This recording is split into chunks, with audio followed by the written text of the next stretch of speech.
السلام عليكم، مرحبا بكم مره اخرى في حلقه جديده من تاكتيك بالدارجه. اليوم غنتكلموا على فريق الرجاء الرياضي في مواجهه الاهلي المصري. قبل تكلمت لكم على الاهلي المصري على المسائل التكتيكيه وتكلمت على المدرب السويسري. قبل ما نتكلموا على فريق الرجاء الرياضي غادي نقول ان المقابله السابقه ديال فريق الرجاء الرياضي بقات راخيه بالظلال ديالها على الجمهورين، لا ديال الاهلي ولا ديال فريق الرجاء الرياضي، والهاشتاغ ديال انصار فريق الرجاء الرياضي لعب دوره بشكل كبير، خلاه يخرج الاعلام المصري وكذلك المدونين المصريين اللي كيتكلموا على الهاشتاغ بشكل كبير اكثر ما كيتكلموا على الفريق ديالهم، وتكلموا على ان فريق الرجاء الرياضي بغى يصنع دور الضحيه في حين انهم هما دائما اللي كيصنعوا دور الضحيه. اجيو نتكلموا على المساله ديال التحكيم.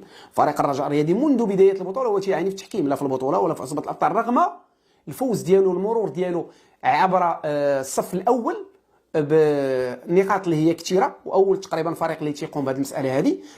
رغم ذلك كان التحكيم دائما كان ضد فريق الرجاء الرياضي. في المقابله الاولى ديال سيمبا اللي فزنا بها بثلاثه فكان التحكيم ضدنا، وبزاف ديال الفرص وبزاف ديال الاخطاء اللي احتسبها الفريق سيمبا. على اي ما غنتكلموش على التحكيم اكثر ما غنتكلموا على فريق الرجاء الرياضي. انا رسالتي للاعبين ديال فريق الرجاء الرياضي انهم يحيدوا من المخيله ديالهم المسائل ديال التحكيم، لان الجمهور قام بالدور ديالو. كنتمنى ان فريق الرجاء الرياضي يحاول يستفد من الدرس وما يحاولش يتيه الانتباه بشكل كبير للتحكيم. لعبوا كره ديالنا اللي كنعرفوا نلعبوها ونخليو الباقي على الله عز وجل. اجيو نتكلموا على مندير الكبير. منذ المجيء ديال مندير الكبير لفريق الرجاء الرياضي وكاينه تغييرات اللي هي كثيره تكتيكيا وحتى ذهنيا. مندير الكبير كيلعب الدور ديالو الكبير لانه عطى فرص كثيره لجميع اللاعبين، واغلب اللاعبين نقدروا نقولوا اغلب اللاعبين الاحتياطيين ممكن يكونوا مارسوا مباراه او مباراتين على الاقل مع مندير، وهذا الشيء اللي ما كناش كنشوفوه مع مدربين اخرين.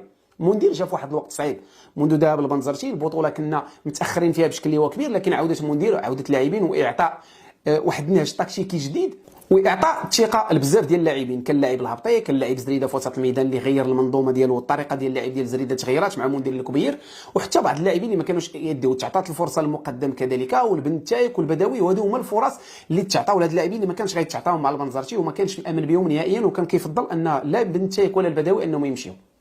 نتكلموا على البطوله الوطنيه. البطوله الوطنيه عانى فيها فريق الرجاء الرياضي وباعتراف مديريه التحكيم، انك تقول مقابله حسنيه، مقابله اتحاد توارقه، المغرب التطواني، بزاف ديال المقابلات اللي عانى فيها تحكيميا فريق الرجاء الرياضي. تنظن ان فريق الرجاء الرياضي كان غادي بشكل اللي هو جيد لا في البطوله ولا في عصبه الابطال. المرور ديالو على سلم الترتيب في عصبه الابطال واش غادي يخول لي انه يظهر بمستوى عالي ضد الاهلي المصري؟ هادشي اللي غادي نشوفوا في لقاء الذهاب اللي غادي يتقام ان شاء الله يوم السبت امام 50,000 متفرج من الاهلي المصري. وهادشي اللي كيحاول ثاني يوضع تساؤل علاش الاهلي المصري الكاف ما كتعاقبوش وتوقفوه مقابله بعد نهايه مقابله الهلال كما وقع الفريق الرجاء الرياضي من وراء المقابله ديال الاهلي. تم التوقيف ديالنا بعد يومين فقط، خرج القرار بتوقيف فريق الرجاء الرياضي مقابلتين دون جمهور. اجيو نتكلموا على المسائل التقنيه ونبداو بمندير الكبير. مندير الكبير تنظن انه غني على التعريف، مندير عنده ثقه كبيره، درب فرق اللي هي كثيره ودرب المنتخب التونسي وقام بتغييرات وطفره في الكره التونسيه. مدرب محنك، مدرب اللي كنعاون تنقولوا اخصائي نفسي بالنسبه لي، لانه كيلعب على الدور الذهني بشكل كبير، وهذا الشيء اللي خصني نحتاجوا ليه في المقابله ضد فريق الاهلي المصري اللي كيمتاز بشخصيه اللاعبين اللي عندهم متمرسين وكذلك عندهم تجربه كبيره في الصيد الافريقي. المدير الكبير اشنو اللي مطلوب منه؟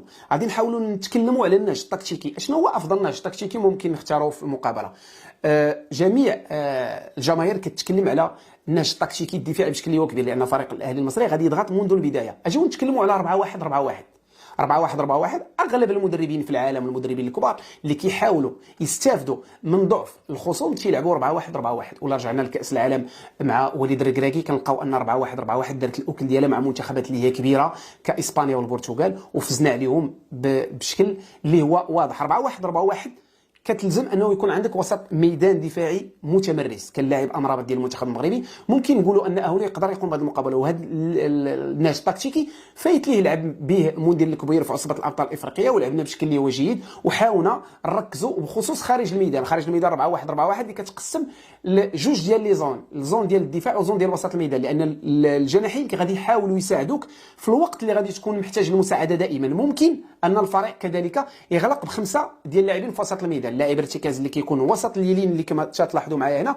كيكون لاعب ارتكاز، وممكن اللاعبين ديال فريق الرجاء غادي يرجعوا للخلف ويوليو عندي 4-5-1.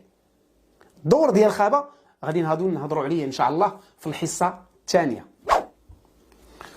النهج التكتيكي ديال 4-1-4-1 كيبغي انه يكون عندك على الاقل حارس مرمى اللي كيحاول يلعب بشكل اللي هو جيد برجليه.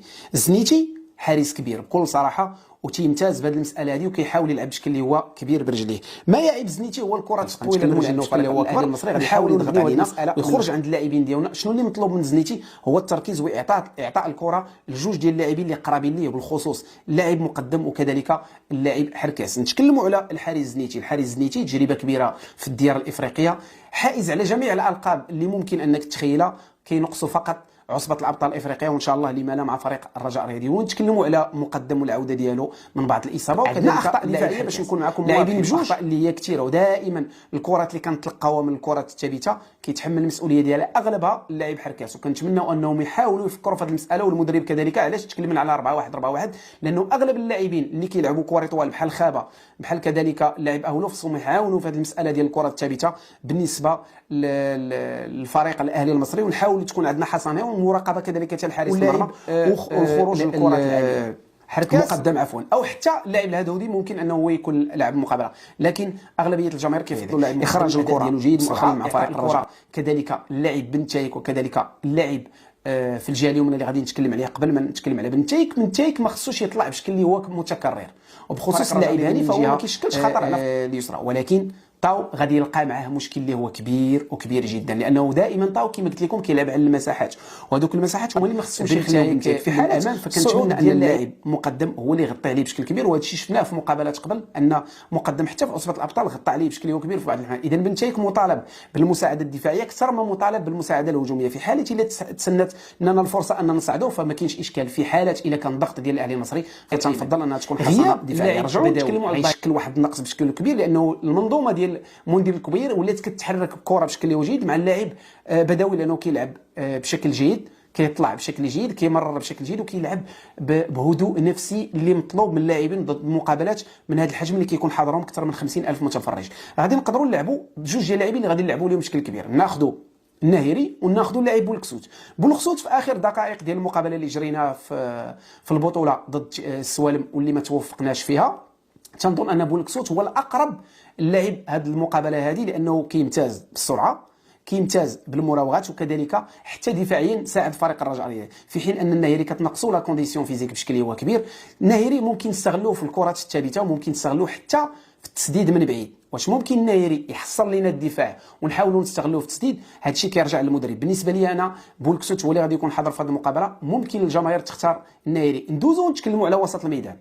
اهولو بكل صراحه لاعب ارتكاز من طينات اللاعبين الكبار ومن احسن اللاعبين اللي كاينين في البطوله الوطنيه، وحتى لاعب يمتاز بالضربات الراسيه، اخراج الكره، قطع الكرات، وكذلك التسليم بطريقه اللي هي سليمه، قراءه الخصوم، والكولوار ديالو كيكون فيه كما تنقولوا راحه البال اللاعبين اللي لاعبين في الامام ديالو. شكون غادي يلعب في الامام ديالو؟ تنظن ان حفيظي غادي يصاب، ممكن انه يكون حاضر. مكعازي تم الغياب ديالو لانه اصيب بكسر، كنا كنتمناو انه مكعازي يكون، لكن انا تنظن انه غادي يكون زريده حفيظي في الامام ديال اللاعبين، وممكن يكون بن غيت في حاله غياب زريده. لكن نجيو نتكلموا على اول لا الجناح الايسر ولا الجناح الايمن. وكذلك بالنسبه لي وسط ميدان اللاعب ارتكاز فلا خوف على فريق الرجاء الرياضي. داكشي علاش بغينا 4-1 ممكن ان تعطي الاوكل ديالها، بالخصوص اذا عندك لاعب ارتكاز كيمتاز بالاحتفاظ على الكره اللي هو الظهور ديال المرمى. اجيو نتكلموا دابا على حفيظي. نقدروا نقولوا الظهور الجيد، لكن كننتظروا من حفيظي وتنعرفوا حفيظي في المقابلات الكبيره دائما كيحط. انا بالنسبه لي حفيظي في المقابله هذه ممكن يعطيك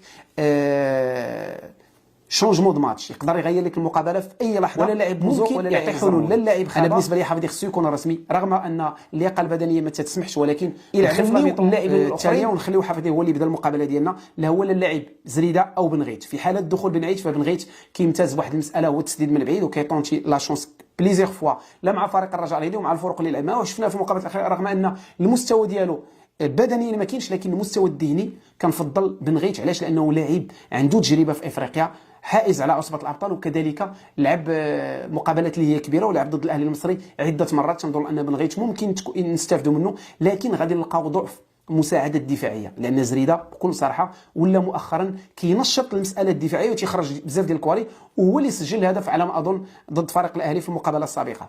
نتكلموا على بوزوق، نتكلموا على مساله في الحلقه اللي بجوج لاعبين، مساله التسديد من بعيد. الشناوي ضعيف في هذه المساله وما كيركزش.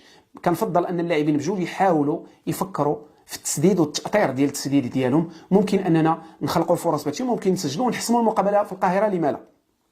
الزرهوني كيمتاز واحد المساله مهمه، شنو هي؟ مساعده وسط الميدان، يقدر يلعب صانع العاب في اي لحظه، كيخرج كينزل الكره كيراوغ، لاعب ولا سريع، رجع اللياقه البدنيه ديالو والتسديد. لكن الاحتفاظ لازم بالكره. تنتمنى انه ما يكونش في هذه المقابله، لانها مقابله فرص.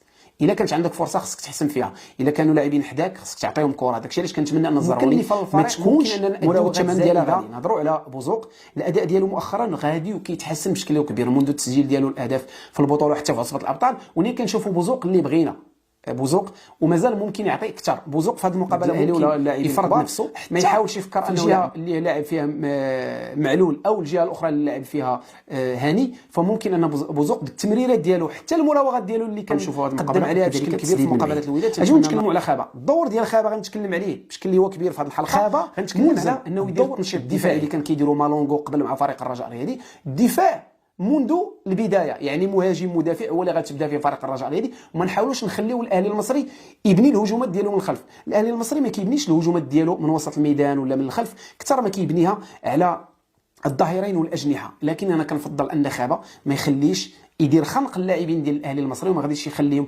يحاولوا يطلعوا بشكل هو كبير في الكرات، لانه كذلك الدفاع ديالو ما كيعرضيش واحد المساله الاهلي المصري. المشكل اللي عند فريق الرجاء الرياضي كذلك اللي خصنا نحتاطوا منه هو العرضيات، كذلك خصنا نلعبوا عليهم الكرات الثابته، نحاولوا نستغلوهم اكثر، ونحاولوا نفكروا ان الكره الثابته نصف ضربه جزاء. يعني خصنا نحاولوا نستغلوها بكثر ما ضغطنا على نفوسنا ان نستغلوا الكره الثابته، ممكن اننا نسجلوا اهداف على الاهلي المصري. اخوان الكرام، تنتمنوا كل خير لفريق الرجاء الرياضي، وكذلك رسالتنا المدير الكبير ما تنتمنى ان ما تكونش فلسفه زايده. المدير الكبير تنعرفوا انه كيدير قراءه للمقابلات قبل، ممكن انها تكون عنده قراءه جيده، لان المدرب ديال الاهلي المصري، الاهلي ما محتاجاش المدرب، والمدرب المصري ما عندوش واحد الكفاءه ولا الخبره في الميادين الافريقيه، وشفناه ضد سان داونز انه ما قدرش يدير ولا شيء. ممكن ان المدير الكبير يضغط على المدرب السويسري بشكل اللي هو كبير، ممكن اننا ننتصروا. لما لا؟ فريق الرجاء الرياضي دائما ما كاينش قدامه المستحيل. فريق الرجاء الرياضي دائما فرض نفسه في البطولات الكبيره، وممكن انه يقول الكلمه ديالو. الجمهور مطالب انه يدعم الفريق لا غير، وكنتمنوا بكل الجوارح ديالنا اننا نفوزوا في هذه المقابله باش نحاولوا نديروا على الاقل الرجل الاولى في نصف نهائي عصبه الابطال. لما لا؟ وهذا حلم مشروع لفريق الرجاء الرياضي، لانه بكل صراحه فريق الرجاء الرياضي هذا الموسم كيتوفر على لاعبين ممكن اننا نكونوا طامعين نمشيو بعيد في هذه البطوله. اخواني الكرام، بهذا نكونوا نهينا الحلقه ديال اليوم. نضرب لكم موعد ان شاء الله في الحلقه القادمه باذن الله. السلام عليكم ورحمه الله تعالى وبركاته.